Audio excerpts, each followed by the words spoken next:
Nothing has changed. It's gonna be business as usual. Welcome back to this real shit, you made it.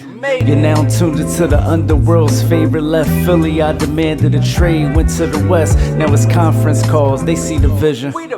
Ain't a stain on my jersey since I made it to 30. I had ops, but I was flaming them early. Look, these niggas ain't been through shit, ain't been on shit, ain't been bout shit, and ain't gonna do shit. It's the guy G Holy, reppin' gholy.com.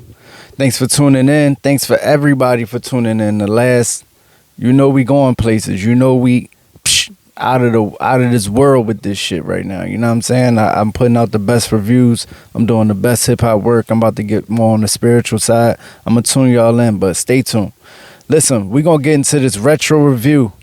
Joe Budden, self-titled Joe Budden joint.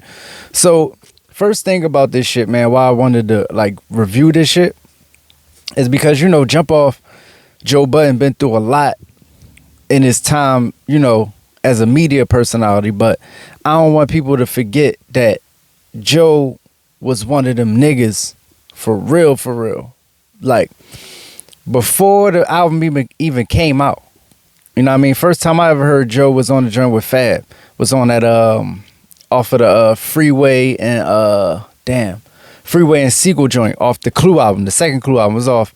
It was off the same tape that had Fantastic Four 2 on it. So it was The Professional Part 2. It was a song called something. It was Beanie Siegel and Freeway, and they did the beat. Then Fab and him did it on the next actual Clue tape, like the Clue mixtape. He bodied it. I'm like, who is that? From there, he went crazy. First time I ever heard a lot of niggas, they was with Fab, by the way. Fab and Memphis Bleek don't get no credit for bringing niggas in the game. First time I heard Rihanna, she was on a fucking Memphis Bleek song. First time I heard Game, he was rapping with Fab. So, you know, and shout out to NO because he brought Fab in the game. But anyway, so Joe Budden's self-titled album, the first thing that stand out to me is the shit is like two different albums. It's like the album Def Jam wanted Joe to make and the album Joe wanted to make for Def Jam. So it's like the tale of two albums. Like, you'll see when I get further into it, like how it's a real dualism with this whole thing. So the intro, you know what I mean? The joint when he be like, no homo, I'm coming. Ridiculous way to start the shit. Like, it's an epic way to start an album, to be honest. Like, it sound like some shit. And then he go into number one. Number one is the joint where you just be talking about all the hip hop shit, the back in the day shit. Now, this how much of a student of the game and fan Joey is. He took, don't you know, the second song on your album, the first three songs on your album is the most important three songs. On your debut album is the most important songs in your entire life. Ever. Because if niggas don't remember nothing, they gonna remember them first three songs. Remember that. I don't give a fuck if artists, if you want to take this and run with it. Advice. The first three songs of your album, because that might be all you get for some niggas. The casual fan that just want to tune in and just be like, yeah, I heard the album. Your first three songs is the most important songs you'll ever have in your entire life. So for Joe to dedicate, I think Joe know that. Joe is a student of the game like I'm a student of the game. So he went for hip hop. He really made a song about hip hop for his second song on his album. After he introduced himself, he had to take you back to where he actually got all this shit from. So shout out to Joe for that, because that was some hip hop shit. That was the most hip hop shit probably I ever seen. Then we got Pump It Up after that. So right here, we 3 for 3. Pump It Up is a classic. Number one is hot. The intro is ridiculous. We 3 for 3 out the gate. Pusha Man. Yo, listen, man.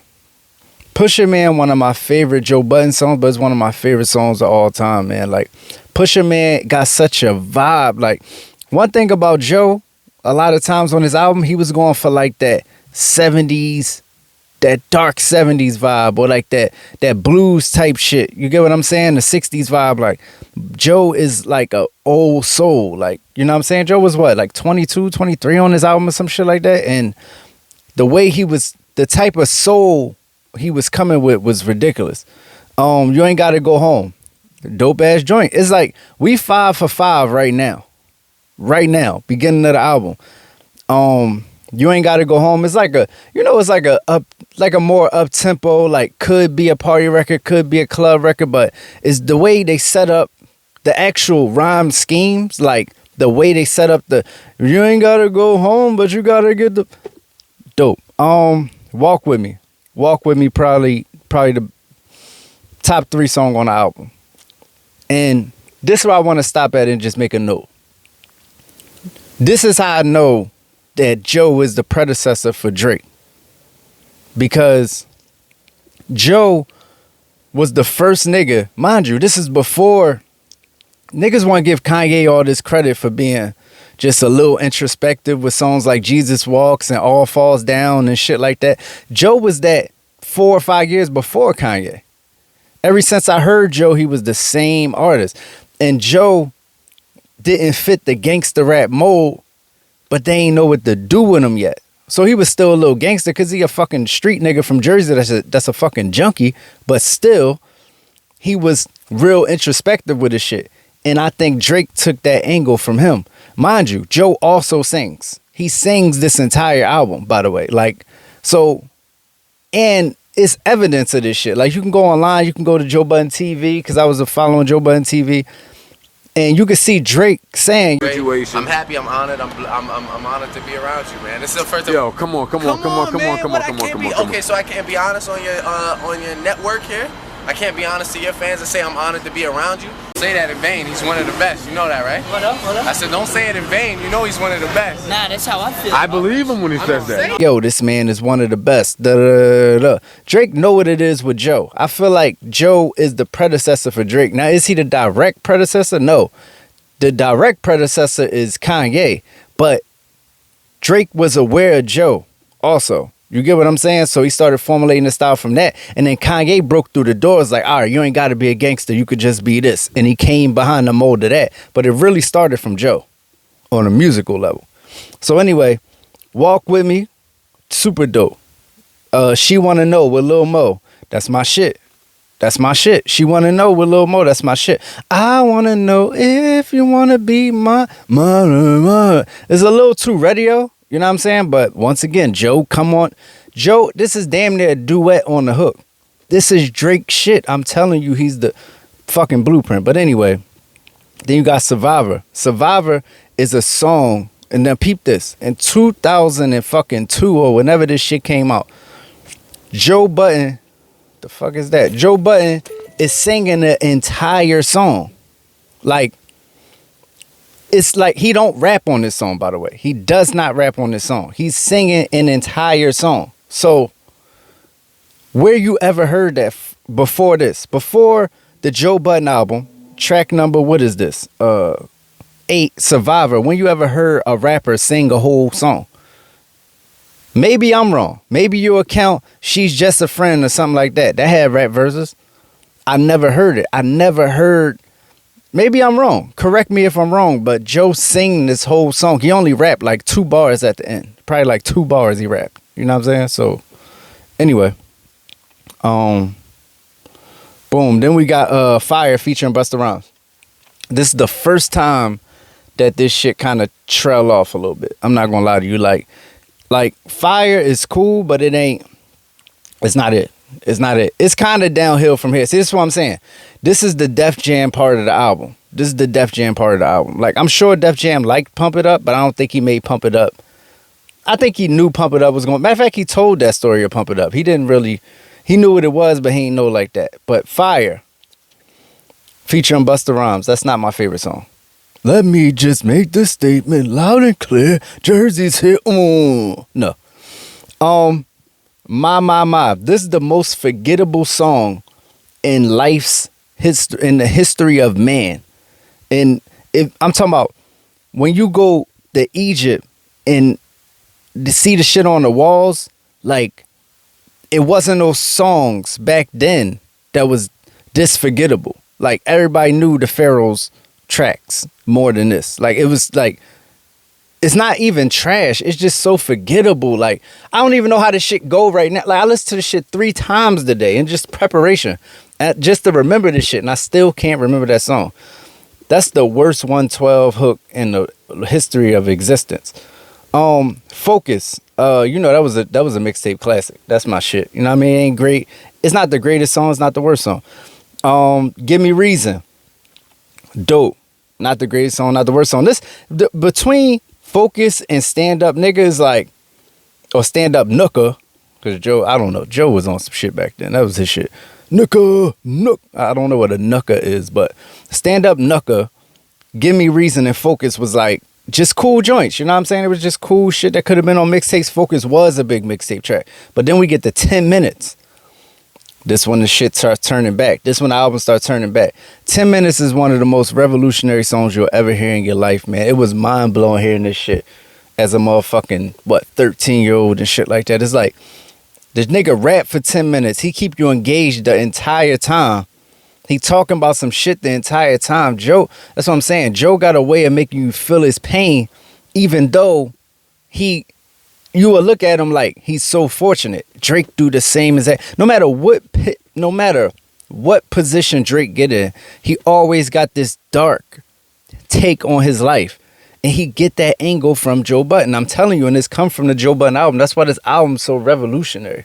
I don't know if Def Jam knew what they had on their hands in Joe, but real life and rap. I hate y'all dudes that get real life and rap confused. Don't get it fucked up. Don't get shot trying to be something you're not. It's my shit. And then Porno Star was just a cool joint. It just was, that shit was freaky. I ain't really, when Joe started being a freak, I ain't really with that.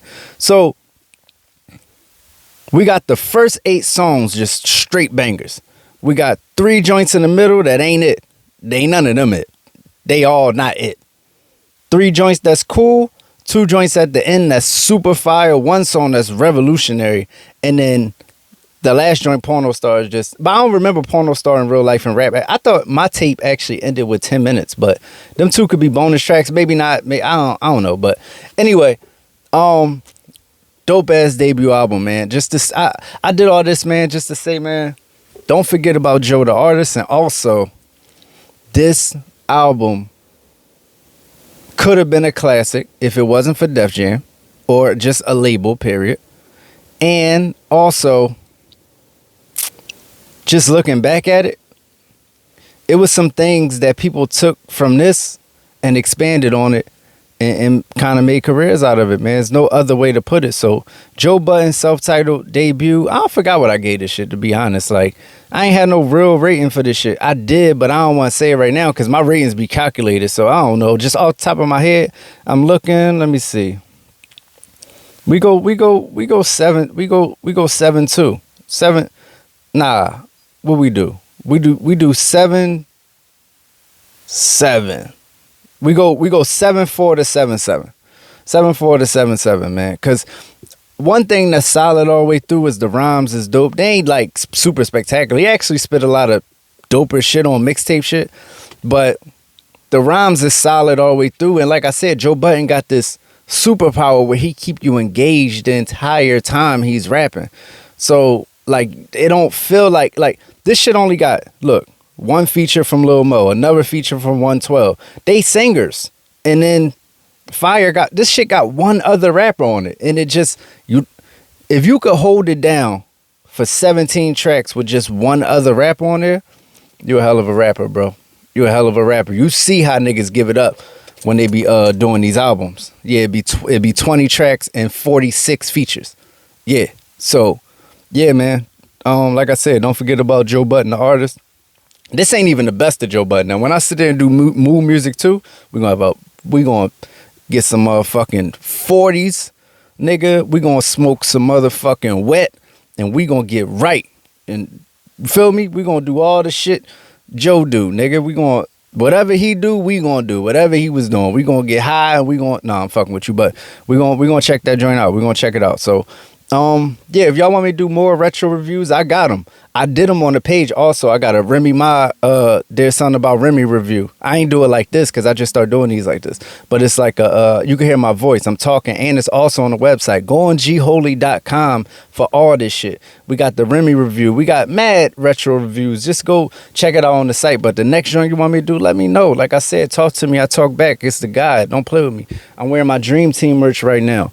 You feel me? You can have Dream Team merch too. I might put the pictures up. First of all, I done sold, you know, hundreds of these. Not these, this exclusive, but just like the Dream Awake shit. So, yeah, man, high at me. And download my shit, man. Fuck that. I'm not with that shit. I was like, I ain't gonna promote. Yo, fuck that. Download my shit. Give me my fucking $1 for my new single, Commencement. You know what I'm saying? Kanye East. You know what I mean? I'm Kanye East. I'm 3 Pop. Come fuck with me, man. You gonna hear this shit at the beginning and the end of this shit. You know what I mean? Like, I'm a hell of a rapper, man. Come fuck with me. But it's the guy G Holy repping gholy.com. I'll talk to you niggas later, man. Y'all cool niggas. I fuck with y'all. These niggas ain't been through shit, ain't been on shit, ain't been bout shit, and ain't gon' do shit. I'm a walking legend, they gon' debate if the man lived. If you encounter me, that's something to tell your grandkids. You been